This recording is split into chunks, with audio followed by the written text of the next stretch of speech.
Hi friends, నిన్న మేము అందరం ఆడుకున్నాం. పొద్దున్నే మంచి కార్యక్రమం హ్యాపీగా ఎర్లీ మార్నింగ్ మాకు టీం రాలేదు మా ఫైటర్స్కి. నిన్న మేము అన్నం తినటానికి బాగా నడిచి వచ్చాము. నేను సండే అలా నడిచి వచ్చాము, ఆకలి అయింది, అన్నం తిన్నాము. అలా పొద్దున్నే టిఫిన్ తినడానికి పొద్దున్నే 3 గంటలు వేసాం, ధ్యానం చేసాం, ఎక్సర్సైజ్ చేసి సూర్య నమస్కారం ప్రాణాయామం చేసి కపాలి బాత్ అంతా చేసాం. ఆకలి అవుతుంది, 8 o'clock తింటున్నాం. అట్లా ఈవినింగు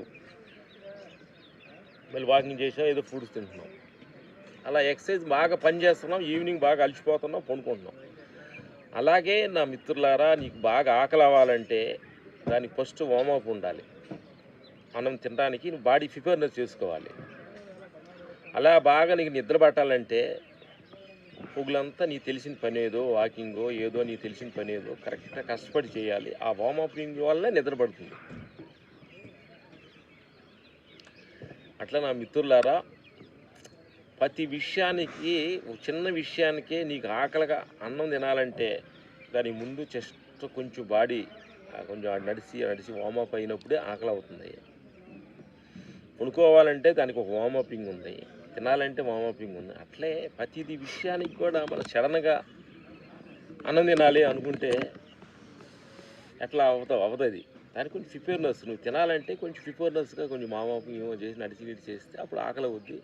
ఆకలి అయినప్పుడు ఆ అన్నాన్ని ఎంజాయ్ చేస్తూ తింటూ ఉంటాం. అలా మళ్ళీ పొదుగులు కొంచెం కష్టపడ్డావు అనుకో, ఆ నిద్రని పడుకున్నప్పుడు హ్యాపీగా పడుకుంటాం, నిద్ర ఎంజాయ్ చేస్తాం నిద్రని. అట్లా నా మిత్రులారా, ప్రతి దానికి ఒక చిన్న ప్రిపేర్నెస్ ఉంది. సడన్గా ఏది మనం అనుకుంటే జరిగేది కాదు నా మిత్రులారా. అందుకని ప్రతి దానిలో కూడా చిన్న ఒక అవేర్నెస్ ఉంది. అలా నువ్వు భగవంతుడిని తెలుసుకోవాలంటే చిన్న అవేర్నెస్ ఉండాలి. దాని గురించి కొంచెం వార్మప్ చేయాలి.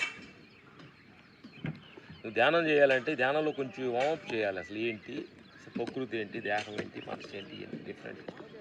అలా ప్రతి దానికి వార్మపింగ్ ఉంది. ఆ వార్మపింగ్ అనే సెక్షన్ నువ్వు తెలుసుకునే పని అయితే ప్రతి దానిలో హ్యాపీగా ఉంటామని సత్యాన్ని తెలుసుకున్నాం. Okay, thank you, bye bye.